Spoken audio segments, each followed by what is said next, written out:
풀어주셔서 저희들에게 딱 맞는 언약의 말씀이 되게 해주시고 저희들의 믿음이 알아들으며 또 저희들의 믿음이 자랄 수 있도록 주의 복을 내려주시기를 기도합니다.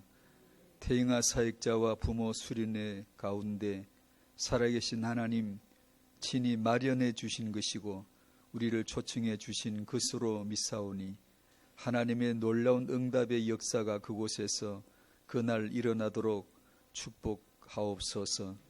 감사하오며 예수님의 이름으로 기도하옵나이다. 아멘.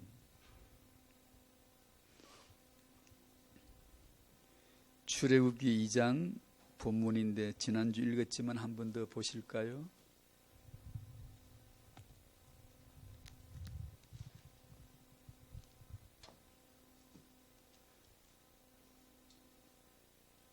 제가 가지고 다니는 성경을 늘 세계에서 제일 무거운 책이 성경이지 않습니까?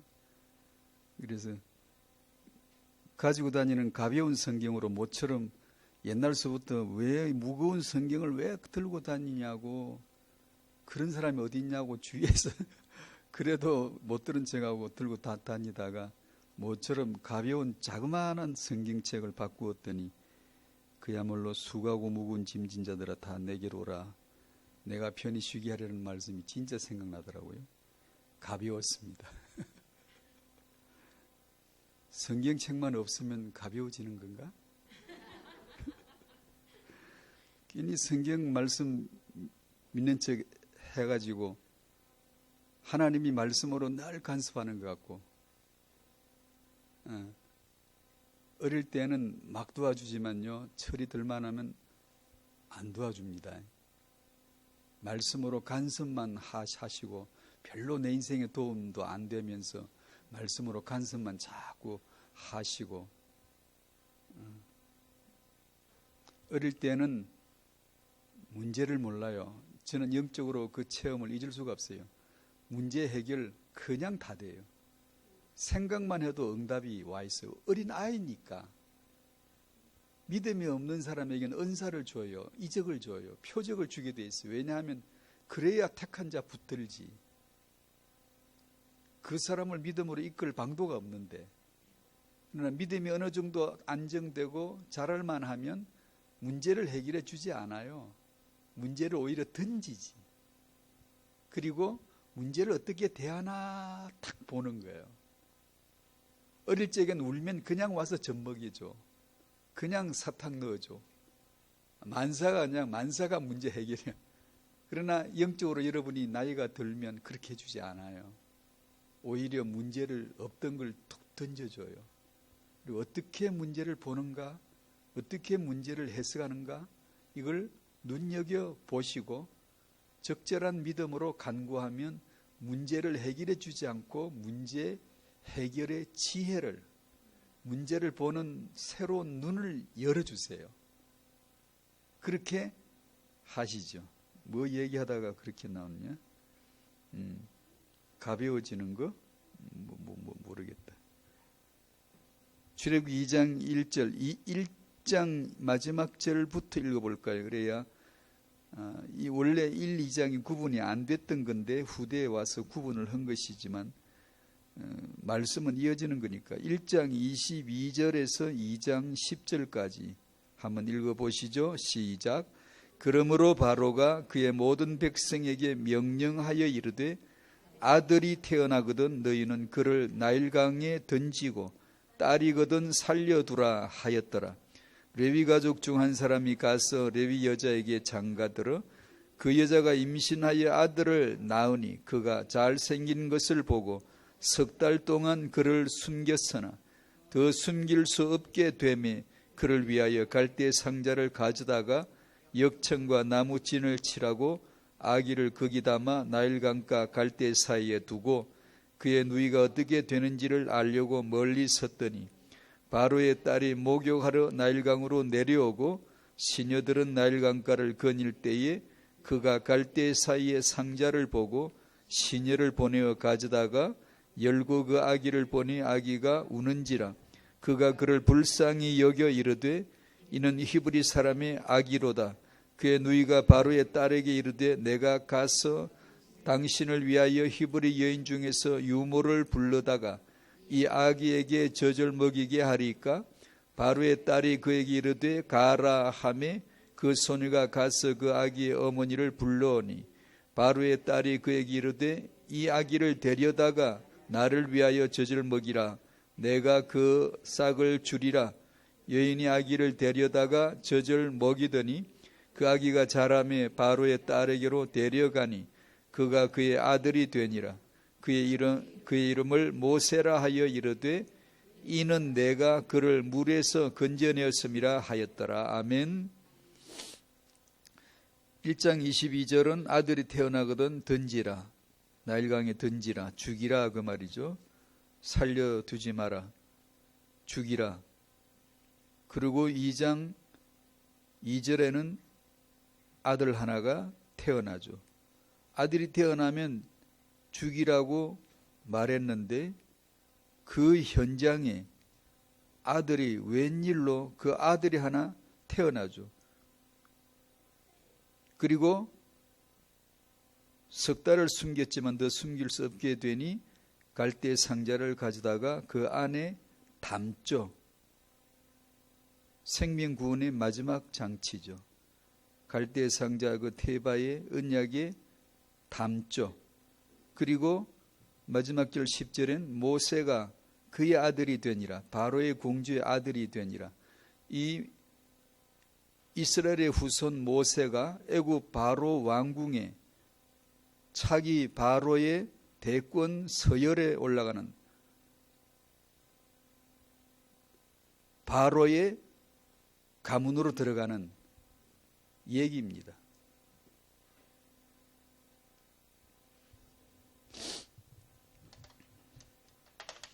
모세 그러면 가문을 놓고 얘기하자면 가문.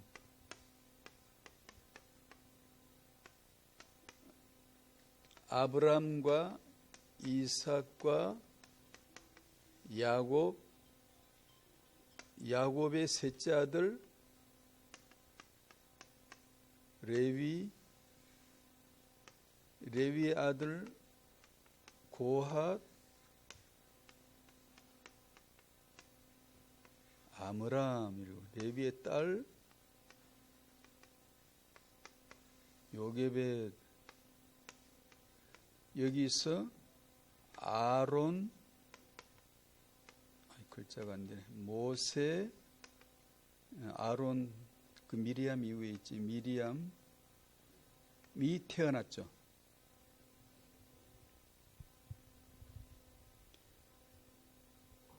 모세라는 인물이 가진 영적 가문의 배경입니다. 저는 예전에 태영아 사역 초창기라고 봐야 되나, 제 경우는 그때 이런 영적 가문의 배경을 좀 보고 싶어서 알려진 인물들, 선인이든 악인이든 성경 인물이건 성경 바깥의 세상 인물이건 상관하지 않고 그 인물됨의 가문의 배경이 뭘까 궁금해서 나름 조사를 해본 적이 있어요. 지금도 제 컴퓨터에는 그게 있습니다만, 고대에서부터 현대까지 나름대로 막 쭉 조사를 해봤어요. 심지어 석가 어머니 마야에서부터. 석가는 어머니가 마야인데 그 가문의 배경은 뭐고, 문왕의 어머니는 태임인데 그 가문의 배경은 뭐고, 뭐 하다못해 뭐 공자의 어머니, 맹자의 어머니, 이런 종교가들부터 해가지고 철학자들, 학자들, 역사가들, 뭐 히틀러, 아인슈타인, 뭐 징기스칸도 좋고, 뭐 누구든지 나름 다 이렇게 조사를 해봤어요. 그때는 그게 뭘 할 거라고 그렇게 열심히 조사를 전부 정리해 놓고 지금은 쓰지 않습니다. 책을 수백 권 읽으면서 밤낮 없이 요약 정리해보고 인간의 배경에는, 이 한 사람의 배경에는, 생육력에는 무엇이 있을까라는 것을 나름대로 밤낮 없이 나가지도 않고 그걸 읽고 자료를 뽑고 컴퓨터에 저장하고 표를 만들고 이렇게 작업을 했습니다. 그래 놓고 지금은 안 씁니다. 그와 똑같지는 않겠지만 사도 바울이 배설물로 여긴다는 뜻을 조금 이해했습니다. 제가 그렇게 노력을 제 나름대로 제 얘기를 해서 죄송합니다만 노력을 많이 했는데 노력한 결과 얻은 교훈이 있겠죠. 나름대로 무슨 결론이 있겠죠. 그걸 얻고 나서 그걸 그냥 툭 던져버리고 요즘은 쓰지 않습니다. 초창기는 조금 쓸 때도 있었지만 지금은 점점 가면서 하나님의 말씀이 우리를 향하신 하나님의 말씀이 얼마나 확고한지 그것 없이 나아가는 것은 무시무시할 정도로 무서운 거예요. 예수 십자가 모르고 엄벙덤벙 살 세상이 아니며 자기 십자가 모르고 인생을 살 게 아닙니다. 자기 십자가 모르고 뭐 직분 일합시고 자기 십자가 지는 걸 모르고 덜렁 세상에 뭐가 주어진다고 성공했다고 그거는 저주예요. 반드시 그렇게 되게 돼 있거든요. 이 십자가의 복음, 그리스도의 복음이라고 하는 이것이 제 마음에 점점 더 정립이 되어지면서 하나님이 얼마나 모든 것을 완전하게 아들의 그리스도 안에서 시작하시고 그리스도 안에서 이루신다는 것을 보게 되어지니까 나머지는 점점 이렇게 던져지게 되어지더라고요. 지금은 그렇게 되어져서 그래서 제가 몇 년 전부터 이제 태영아 사역은 안 해도 되겠다 싶어서 왜냐하면 나는 목사니까 목사로서 복음 전하면 됐지. 그 안에 하나님의 계획이 있기 때문에 하나님이 만약에 주권으로 이 시대 모세를 내가 하나 내야 되겠다 싶으면 하나님의 주권으로 모세를 주시거든요. 우리가 할 일은 모세를 달라고 기도하는 게 아니라 모세를 주시는 모세를 담은 갈대 상자 기도를 해야 돼요. 예수 기도를 해야 돼요. 그리스도를 구해야 됩니다. 주를 알려고 하셔야 돼요. 주의 선물을 구하면 안 돼요. 그건 어릴 적에나 툭툭 던져주지. 아까 말씀드린 대로 영적으로 철이 조금 들면 그런 식의 기도를 들어주지 않아요. 그래서 여러분이 그런 걸 많이 경험하셨을 거예요. 영적으로 오히려 어렸을 적에 더 맑았고 밝았고 말씀이 더 명쾌했고 은혜가 됐고 기도하면 응답을 받은 경험이 많을 거예요. 전 진짜 그래요. 근데 어느 날부터 응답이 안 돼요. 헤매고 묵상하고 기어가면서 드디어 오직 예수만이 그리스도시다라는 것을 하나씩 경험케 해 주시는 거죠. 쉽게 안 주세요. 쉽게. 어떤 사람은 그거 찾아 나가다가 평생 그러다가 죽어버린 사람도 많고요. 어떤 사람은 1년 정도 고생하다가 이거구나, 하나님의 완전한 결론이 그리스도 하나구나라는 것을 알게 되어지고 그리스도로 다 끝내버리는 그런 성숙함을 가지는 분들도 있고요. 이 영적인 가문을 놓고 얘기를 쭉 제 나름대로 조사를 해보고 지금까지 말씀드린 것이 지금은 툭 던져버렸어요. 여러분은 어때요? 모세라고 하는 인물에 그가 인물됨에 어머니, 아버지 그리고 그 걸출한 영적인 제사장 지파가 된 레위, 야곱의 셋째 아들, 정말 야곱의 12아들 중에 손에 꼽는 거죠. 레위, 셋째 레위, 넷째 유다, 11번째 요셉. 그 레위의 조상의 배경을 지니고 있습니다. 어떻습니까? 모세됨은 이러한 화려한 영적인 가문의 배경 때문일 거야 라고 보면 그렇게 보여지죠. 여러분은 어떻습니까? 당신의 영적 가문의 배경은 무엇입니까? 나름대로 생각해 보시죠. 만약에 누가 저보고 당신의 가문의 영적인 배경은 뭐냐고 물으면 저는 없어요. 뭐 내놓을 게 없어요. 요게벳이 없고 아므람이 없고 레위가 없고 그런 거 제시할 게 아무것도 없어요. 심지어 우리 집안에서 제가 제일 먼저 믿었는데 뭐 어떻게 배경이 나올 구석이 없어요. 우리 가문의 중시조 신라 문장가 최치원이나 있을까? 그 양반은 지금 이거하고는 아무 관계도 없는 거고.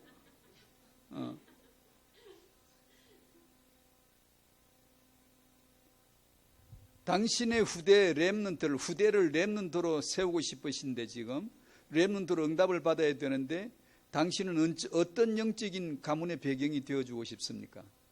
가문의 이건 오늘은 이 메시지가 본론이 아니기 때문에 온전하게 하진 않겠습니다만 영적 가문의 배경이 도대체 어떤 역할을 할까? 여러분에게 있어서 목사님이 계시고 우리 정조 중에 목사님이 계시다. 우리 가문이 몇 대째 걸쳐서 기독교의 가문이다. 이런 분이 여기 혹시 계시다면 하나님은 그런 당신의 영적 가문을 사용하실 것입니다. 그 반면에 또 저와 같이 어떤 가문은 글쎄 부모님을 들여다봐도 할아버지 할머니를 들여다봐도 내게 영적인 좋은 가문의 배경이 되어줄 것이 아무것도 안 보이는데 난 어떻게 하지? 우리 후대에게는 어떤 영적 문제가 가문의 흐름이 이어져 갈까? 어떻게 가문의 배경이 된 게 내게 없고 되어줄 게 막연한데 어떻게 하지? 걱정되시는 분도 계시죠. 영적인 훌륭한 배경이 될 수 없는 그 가문도 하나님이 사용하실 것입니다. 열심히 복음을 받으십시오. 열심히. 예수는 그리스도란 복음을 여러분이 들으시고 받으신다면 하나님은 그걸 통해서도 얼마든지 역사하실 수가 있음을 믿으셔야 돼요. 개인적으로 말하면 나는 훌륭한 영적 가문의 배경에서 태어나서 영적인 문제가 별로 없이 이렇게 믿음의 유산을 이어받아 잘 이렇게 자라게 됐다면 하나님이 그렇게 사용하실 거예요. 반면에 나는 영적인 문제가 굉장히 많은 집안에서 태어났음으로 말미암아 걱정이 되고 내게는 어떤 소망이 있을까? 이렇게 염려가 되시는 분이 계시다면 걱정 안 하셔도 됩니다. 열심히 복음을 들으시면 하나님이 그 사람을 사용하실 것입니다. 하나님이 사용하시는 기준은 우리에게 있지 않습니다. 문벌이 좋아서 가문이 좋아서 택한 자 단 1도 없습니다. 우리 아버지 어머니는 나에게 물려준 유산이 좋은 게 정말 없어. 친정아버지 라반은 자기 딸 레아를 거의 팔아먹듯이 물건 취급하듯이 거래의 조건으로 자기 욕심을 채우기 위한 수단으로 야곱에게 던지듯이 내어줬잖아요. 그래도 이 이스라엘 건국에 하나님에게 쓰임받은 진짜 인물은 레아거든요. 친정 아버지에게 당하고 남편에게 당하고 라헬에게 당하고 인생에 상처밖에 없는 여자 같지만 주의 십자가의 고난을 상징하는 그 여성의 삶을 통하여 하나님은 예비된 아무도 상상 못한 축복을 그에게 주셨거든요. 이스라엘 12아들의 절반을 낳았거든요. 소생이 됐거든요. 하나님이 오늘은 이 모세의 가문 얘기를 합니다 하면서 숨은 그림, 우리 페이퍼는 안 나타났지만 우리 눈에는 안 보이지만 믿음의 눈으로는 이것이 분명히 보여야 되는데 그것이 삼일체 하나님의 자기 가족 얘기가 보여져야 됩니다. 모세의 가문 얘기, 아므람이 등장하고 요게벳이 등장하고 장가가고 출산하고 이런 얘기가 나오지만 이 역사에 보이지 않는 배경은 삼일체 하나님의 자기 가족 얘기를 하고 계시다는 것을 늘 염두에 두셔야 돼요.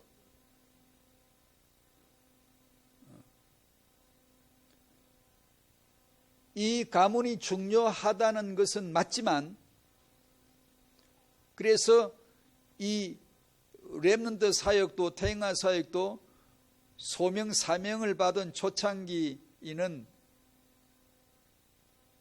꼭 그런 건 아니지만 제가 볼 때 거의 흐름이 같더라고요. 초창기는 열정이 불타오를 때 주로 많이 쓰는 단어가 명문가예요.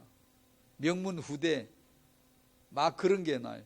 여러분은 복음 명문가를 만드시겠습니까?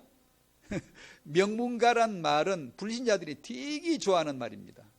세상 사람들은 삼일째 하나님의 역사의 배경자 되시는 주권자 하나님을 모르는 세상은 이 세상에서 명문 가문 출신 아무개란 말을 굉장히 좋아하고 선호합니다. 그 말을 기독교에서 그대로 따와가지고 언약 명문가, 복음 명문가라는 단어를 저도 한때 조금 썼습니다마는 그렇게 우리도 사용을 하고 있는 것인데, 성경에 하나님은 명문가를 인정하신 적이 단 하나도 없어요.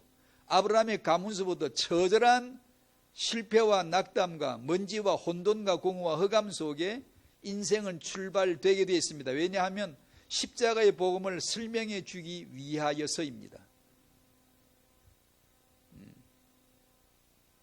인생은 화려한 가문이 없으며 문벌 좋은 가문이 없으며 가진 재능이 훌륭해서 하나님이 택한 자가 단 하나도 없다고 성경은 오히려 기록하고 있기 때문에, 제가 이 말은 가문은 그럼 아무 소용이 없다는 뜻이냐? 아닙니다. 좋은 가문에 희망을 가지시고 좋은 가문의 배경이 있으면 하나님이 그렇게 쓰실 줄로 믿습니다. 단 당신이 그리스도 안에 있다면, 당신의 영적인 배경이 너무나 슬프고 상처가 많다면 그 상처도 하나님이 고스란히 쓰실 것입니다. 단 그리스도 안에 있다면 후회가 되지 않게 하시거든요. 얼마든지 살아계신 하나님은 얼마든지 무에서 유를 창조해 내시는 분이시고, 자기 아들 예수는 그리스도를 설명해 내기에 유리한 쪽의 사람을 반드시 택하게 되어져 있어요.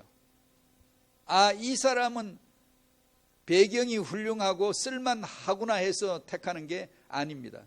당신의 자녀를 어떤 양육을 해야 될지를 지금 볼 수가 있죠. 무엇을 양육해야 될지가 그림이 나오고 있죠, 지금.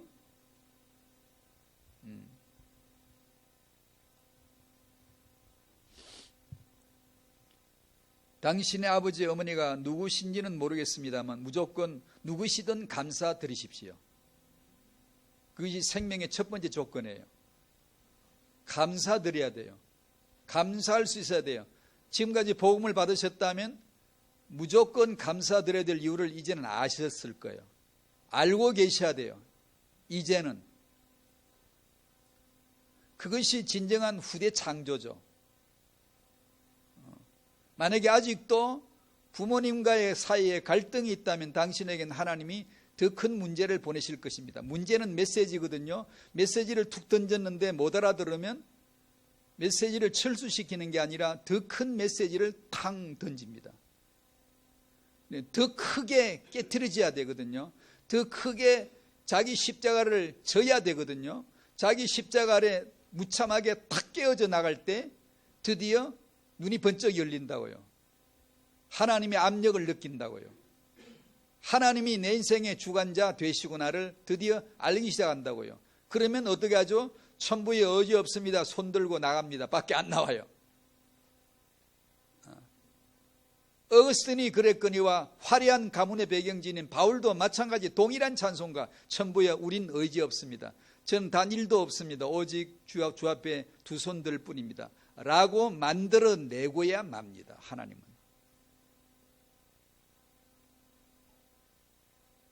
감사하셔야 되죠. 얼마나 감사한지.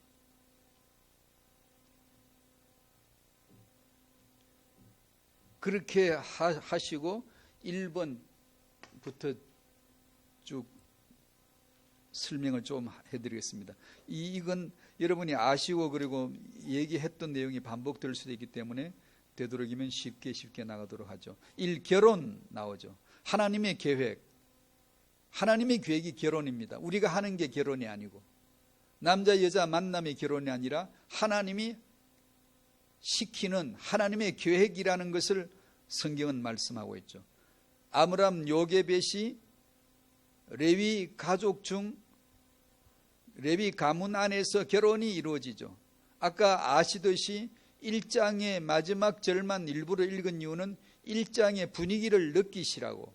1장의 분위기는 키워드로 한마디로 탁 요약하면 죽음이죠. 사망이죠. 암울하죠. 고난이죠.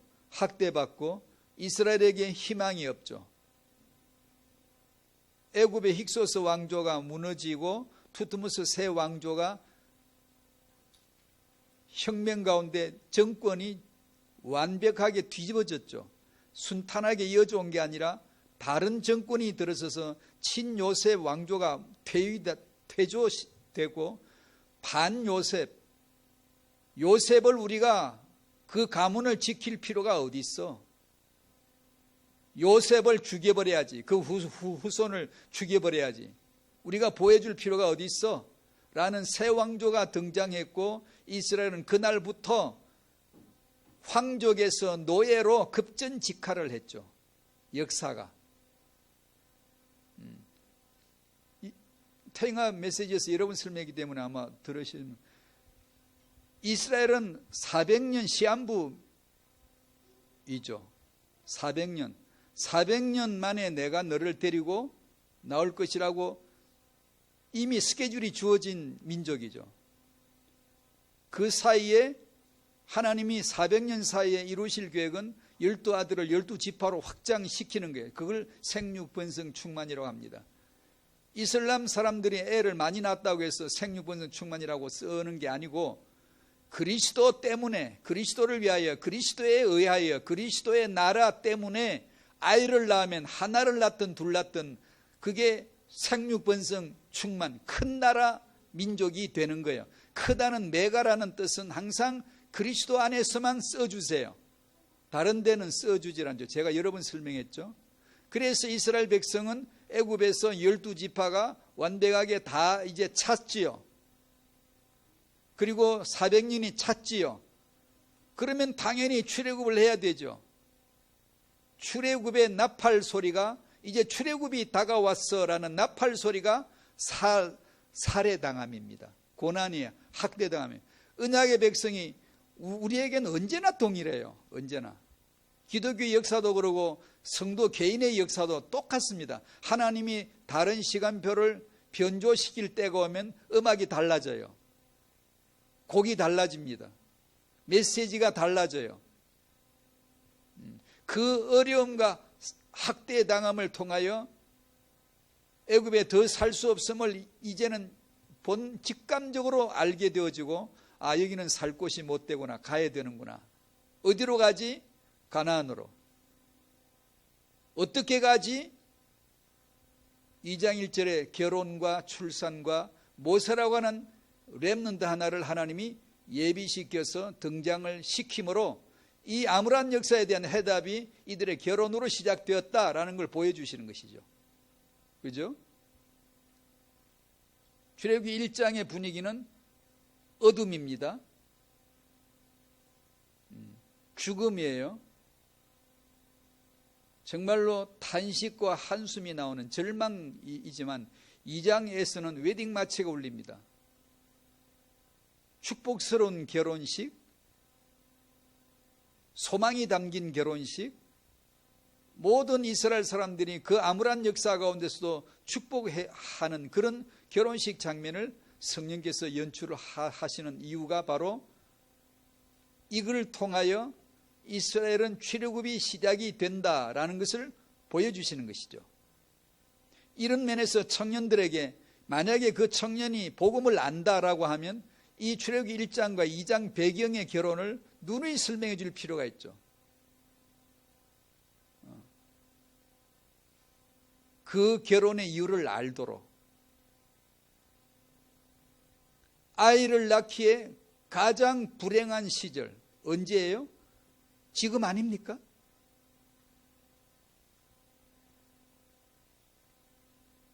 아벨에게 가인이 있었고 살인자 가인이 있었고 모세를 죽이려는 바로가 있고 아기 예수를 죽이려는 헤롯이 있는 세대가 지금 아닙니까? 지금 아이 낳아서 키우기가 굉장히 좋은 아주 훌륭한 양육의 현장입니까? 용의 아가리 속에서 잡아먹히는 세상이에요. 여기 태어나면 죽어요. 여기서 사람이 아이를 낳으면 죽은 아이를 낳는 곳이에요. 이 지구촌은 죽음의 분만실이에요. 죽은 사람이 죽은 일을 낳아서 죽음의 지옥으로 보내는 대기장소예요. TV를 보면, 문화를 접하면, 문명을 접하면 인간의 영혼은 깡그리 날아가는 거예요. 못 살아요. 살 사람이 단 하나도 없는 곳이에요. 여기서는 아이 낳을 곳이 아니에요.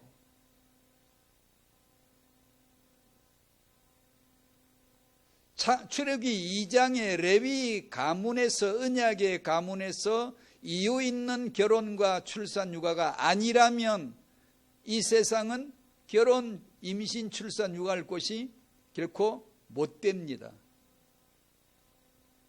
지금 가인은 어디 있지? 지금 바로 왕은 어디 있지? 지금 아기 예수를 죽이려 하는 헤롯 왕은 어디 있을까? 세상 자체가 악한 자에게 속했거니와 그 악한 자의 영향력이 행사되어지는 가장 강한 본부가 참 불행스럽게도 당신 자아잖아요. 내 자아 속에, 육 속에 나 중심이라고 하는 창세기 3장 거짓 하나님이 된 이 나 속에 이 원수들이 다 들어있는 거야. 내가 낳아서 이 기르는 아이가 죽는 거예요. 여러분이 나로 말미암지 않고 예수로, 복음으로 양육해야 되겠다는 절대성, 유일성, 필연적 이 언약에 대해서 결론이 나시기를 바랍니다. 우리 엄마들은 눈이 살벌해야 돼. 당신이 아이를 보호해주지 않으면 아무도 못 지켜줘요. 죽여. 가인이 있고 헤롯이 있고 바로가 있는 곳이 세상이 지금. 좋은 옷 입히고 좋은 거 먹이고 공부 잘 시키면 세상 잘 살 거라고? 그건 우리의 해석이 아니잖아요. 성경의 해석이 아니잖아요. 태어나면 죽이라는데 아들 하나가 태어났잖아요. 그 아이가 모세. 죽은 아이예요. 십자가를 지는 아이라고요.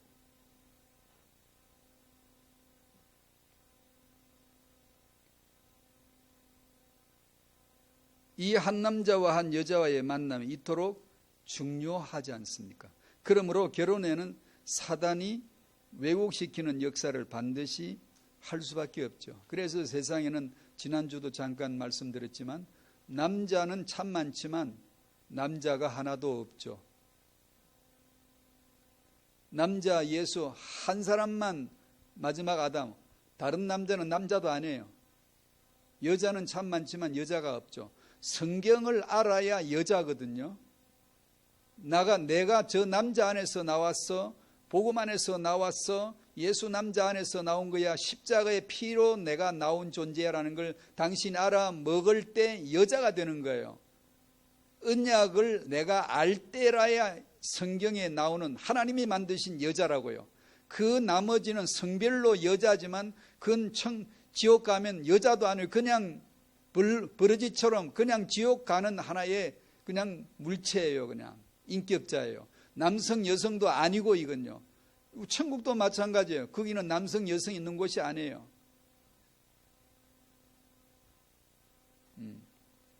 그러니까 이 본질적으로 말하면 이 복음은 남자를 진정한 성경적 남자 만드는 거죠. 결혼이 그거죠. 결혼이. 그래서 제가 지난 토요일날 우리 서울 전도학교 청년 특강 시간에도 몇 안 되는 청년들에게 얘기를 했습니다마는 청년이 태영아 전도학교에 있을 이유가 뭐가 있습니까?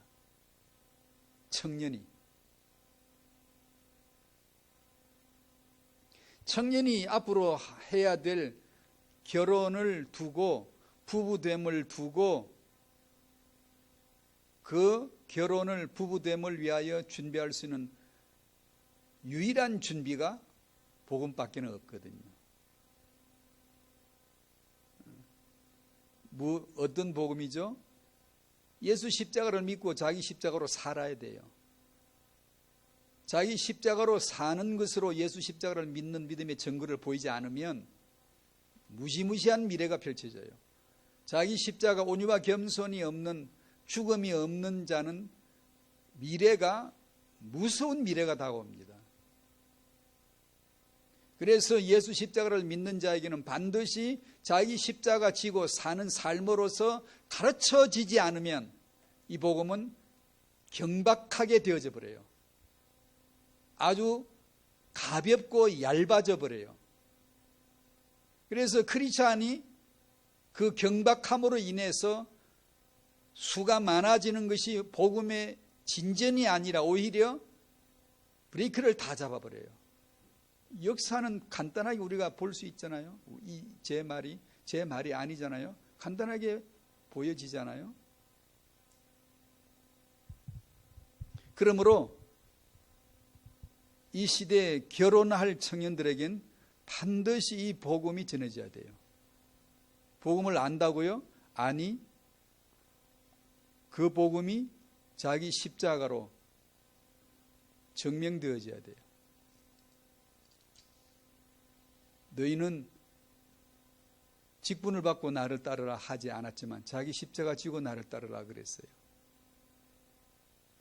그래서 남자와 여자에게는 이것이 반드시 필요해요. 그리고 이 복음을 알아들을 정도가 되면 이거는 완벽한 부부 준비예요. 결혼 준비예요. 태영아, 자기가 알아서 하세요. 그걸 어떻게 억지로 전부 다 똑같이 만들겠어요? 교육이 필요하고 학습이 필요한 건 맞아요. 계속 해야 돼요. 하지만 개인의 한계는 스스로 갖고 있는 거예요. 깨닫는 정도도 다르고 자기 취향도 각각이고 그거 뭐라지 않아요. 제가 지난주도 그랬죠. 성질 급한 사람 성질 급하게 키우는 거죠. 성질 급한 사람이 안 급한 척하고 키우려면 진짜 못 살아요. 죽어 그냥 못 살아. 스트레스 받아서. 느릿느릿한 사람은 느릿느릿하게 키우세요. 그게 뭐가 나쁜가요? 잘못했어요? 잘못했으면 어때요? 또다시 복음으로 진행시켜 나가야지요. 진짜 갖춰야 될 것은 십자가의 복음을 알고 가도록 해줘야 돼요. 남편 앞에서 아내는 죽은 자로, 아내 앞에서 남편은 죽은 자로, 복음 외에는 없어요. 어떤 종교도 이건 갖고 있지 않아요. 왜냐? 죽음으로 답을 낼 사람은 사람 아이디어가 아니거든. 하나님의 아이디어는 죽음으로 답을 냈거든. 설마 그 미련한 죽음, 그 악한 죽음으로 영원한 답을 낼 줄은 아무도 몰랐지. 예수 그리스도 성자 하나님이 십자가에서 다 이뤘다 하시고 숨을 거두실 적에 천군 천사들이 얼마나 떨었겠어요. 도대체 이게 어찌된 일인지. 천지 만물이 떨었겠죠. 바위가 터졌겠죠. 땅이 흔들렸겠죠. 기겁을 했겠죠. 경악스러웠겠죠. 어떻게 저분이 죽을 수가 있느냐. 그분이 하나님인데. 그 죽으심으로 한 번의 죽음으로 영원한 답을 내시는 그 하나님의 지혜와 하나님의 능력을 누가 알아봤겠습니까? 아무도 모르죠. 그래서 지금도 그 복음을, 십자가의 복음을 미련하게 여기는 자들은 절대 믿지 않습니다. 자기 십자가 지지 않아요. 예수 믿고 구원을 받아도 자기 십자가 거부합니다. 죽는 걸 수치로 여기기 때문에.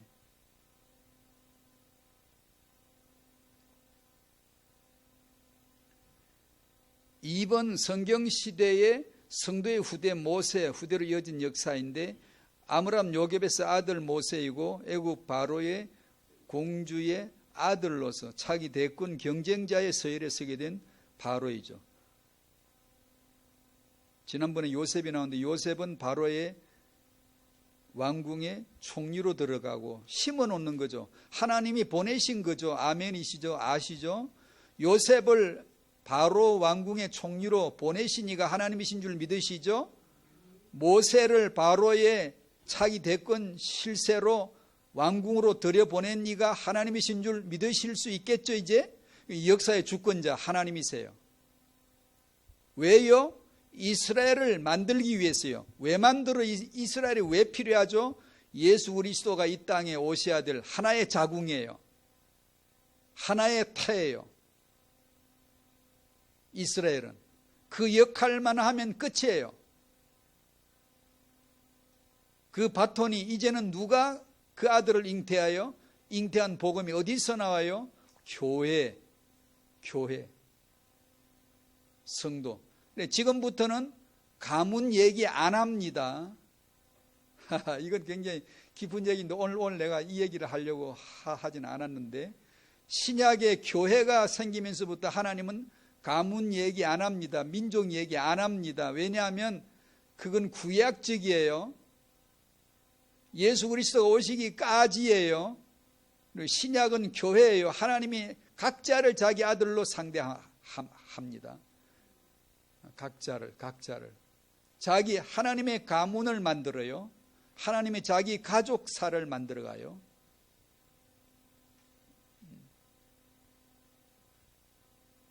그래서 제가 서론에서 당신의 부모님이 훌륭한 믿음의 유산을 남겨줬으면 하나님이 사용하실 거예요. 나는 그런 게 전혀 없는데, 아니, 하나님이 사용하실 거예요. 그 어둠도 사용하실 수 있는 분이고 그 빛도 사용하실 수 있는 분이에요. 이사야 45장 7절 제가 늘 암송하고 좋아하는 구절. 그분은 빛도 창조하고 어둠도 창조자예요. 하나님은 빛에도 계시고 어둠 속에도 계세요. 우리 생각과 다르죠?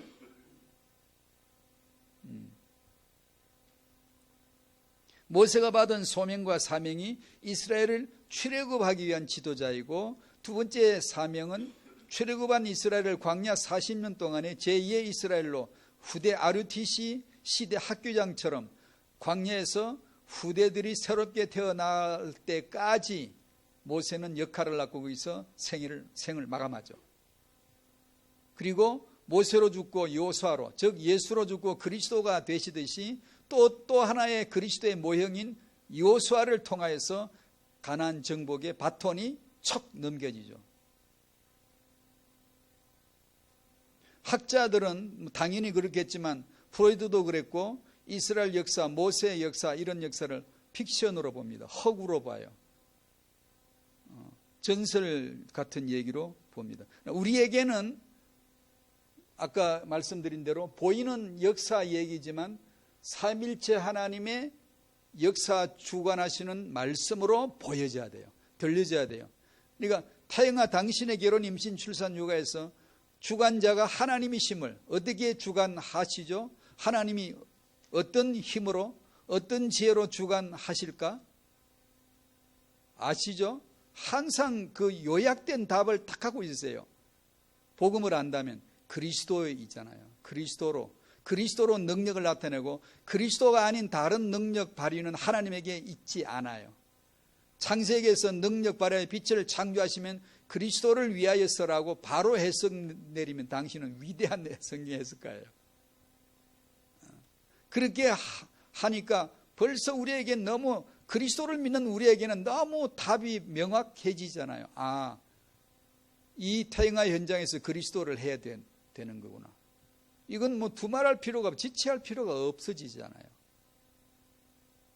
그리고 나머지는 되는 대로 노력해서 주어지는 것만큼, 해석되어지는 것만큼, 꼭 아이를 잘 키워야만이 그 아이가 렘너 된다? 그런 기준은 없어요. 못 키우면 그럼 더 좋다? 아니, 그런 말이 아니고, 내게 주어진 환경에서 감사함으로 받으면 버릴 게 하나도 없다. 그러니까 본질적으로 완벽하게 중요한 것은 그리스도를 아는 거예요. 그래야 하나님하고 통하지, 다른 걸로는 통할 일이 없어요. 하나님 멋진 아들 키워놨잖아요. 아니요, 어림도 없어. 하나님은 그런 데 눈 주지 않아요. 갈대 상자에 담은 아이만 산 거예요. 갈대 상자가 예수입니다. 십자가예요. 대신 심판받아 주고 그 안에 보호해 주시는 복음이죠. 3번 RUD 시대의 성도의 후대 렘넌트, 후대로 이어질 역사. 우리가 교회가 해야 할 것이 바로 지금까지 말씀드린 반복하는 여러분이 늘 들으시는 그 복음입니다. 그 복음을 더 세분화시킨다면, 십자가의 복음을 세분화시킨다면 뭘 믿나? 주님의 십자가를. 어떻게 살아야 하나? 나의 십자가로.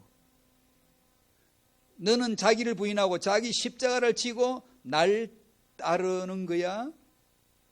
알지? 나를 믿는다는 것은 그 뜻이야. 알았지? 어렸을 적엔 예수 믿고 구원받았네 이렇게 부르다가 나이가 철이 들면 그 십자가를 누가 지고 가지? 죄 남은 고난을 내가 짊어지고 간다. 바울이 그러잖아요. 이제는 다 큰 아들은 부모의 고난을 이리 주세요. 제가 지고 갈게요. 어렸을 적엔 제 아버지가 저를 자기 지게에 태우고 지고 갔지만 제가 나이가 들면 아버지 지게를 아버지 이제 주세요. 제가 질게요. 제가 지죠. 똑같은 현상이 하나님의 가문에도 일어납니다. 똑같아요. 당신이 영적으로 철들만 한데도 하나님이 여전히 앉혀놓고 그냥 먹이기만 하고 아니 비만시키지 않아요. 때론 이해할 수 없는 혹독하게 어려운 과정을 겪어 나갈 수도 있어요. 지금 여기 앉은 분 어떤 분 중에 남편과의 관계에서 가족사에서 자녀 문제로 혹독한 싫은 길을 거쳐갈 사람도 있을 수 있어요. 기억하세요. 하나님의 메시지가 그 안에 있음을. 하나님 저 문제가 내 문제입니다. 시인할 때까지 하나님이 기다리고 계시다는 것을. 그렇지 않고 문제 해결을 위해서 기도하면 쟤 때문에 내가 스트레스 받아서 이런 말을 하고 있으면 변명하거나 부끄러워하거나 덮으려 하거나 하면 당신은 더 큰 하나님의 메시지를 받을 때가 와요. 빨리 깨닫는 게 좋아요. 어떻게 깨닫죠? 좋잖아요. 매주일 강단 앞에 오잖아요. 강단 앞에, 말씀 앞에 오잖아요. 말씀을 받으면 신기하게 나에게 그 말씀을 주시거든요. 목사님은 그 말씀을 안 주셔도 목사님이 준비한 말씀을 해 주셔도 나한테는 나한테 필요한 말씀으로 하나님이 딱 먹여 주시거든요.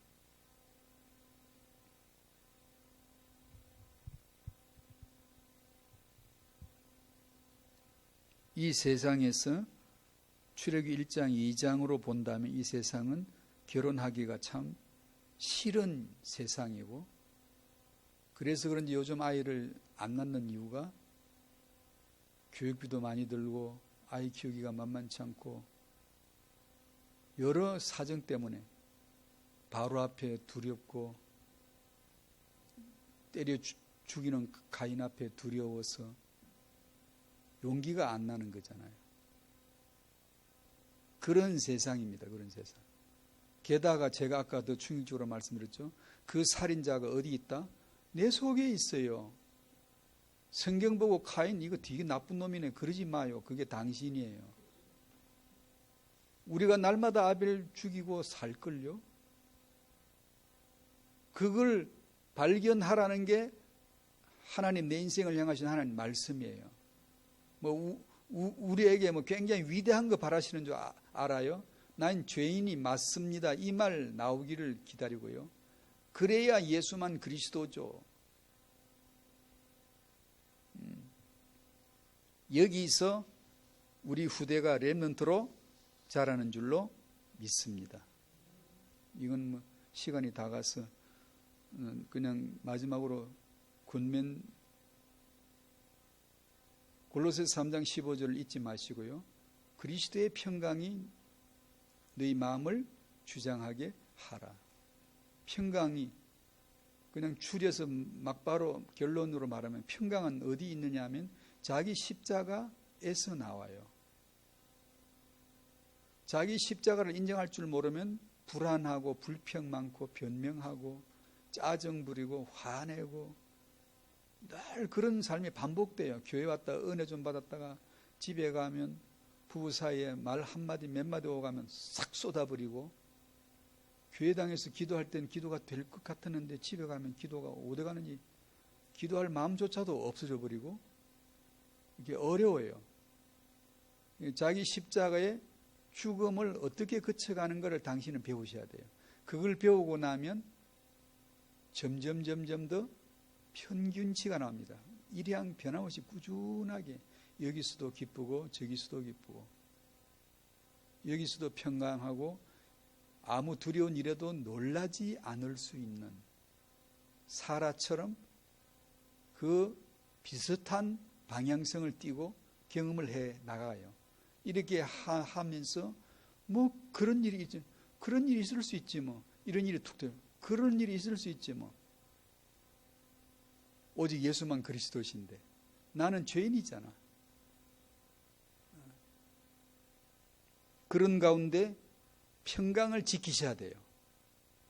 평강이 없고 다투는 사람은 자기가 신이기 때문이에요. 자기가 하나님이기 때문이에요. 자기 안에 첫사람 아담, 범죄자 아담이 들었기 때문에, 아담의 말, 죄 때문에요. 항상 그런 말이 나오면 내가 그 아담이구나 라는 걸 인정하시면 돼요. 내 속에 마귀 역사가 존재하고 있다는 걸 인정해야 돼요. 그래서 십자가를 통과해서 그리스도 쪽으로, 그러면 부활의 주님이 드디어 내 인생에게도 나타나고 성령의 역사 열매가 보여지기 시작하죠. 그것이 평강이에요.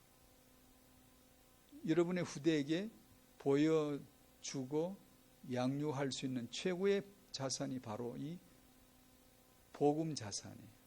그 안에서 내가 평강을 유지하고 있다면 지혜로운 육아가 나올 거 아니에요. 지혜로운 기도가 나올 거 아니에요. 거기서. 그래서 아이 보고 그 평강을 주고 그 아이도 역시 그 그리스도 안의 평강을 볼 거 아니에요. 아, 세상을 살기 위해서는 이 그리스도의 평강이 필요하구나. 오늘 여기까지 하죠. 태영아 수련회가 다음 주인가 다다음 주인가 많이 기도해 주시고, 제가 지난주도 홍보를 좀 했습니다만 사역자 수련회부터 참석하시면 되게 좋을걸요. 기도하겠습니다. 하나님 감사합니다. 말씀하시는 하나님, 사람이 말했지만 하나님이 말씀해 주셔서 각인에게 언약이 되게 해주시고 하나님이 이루시는 그 언약의 말씀을 믿을 수 있도록 축복하옵소서.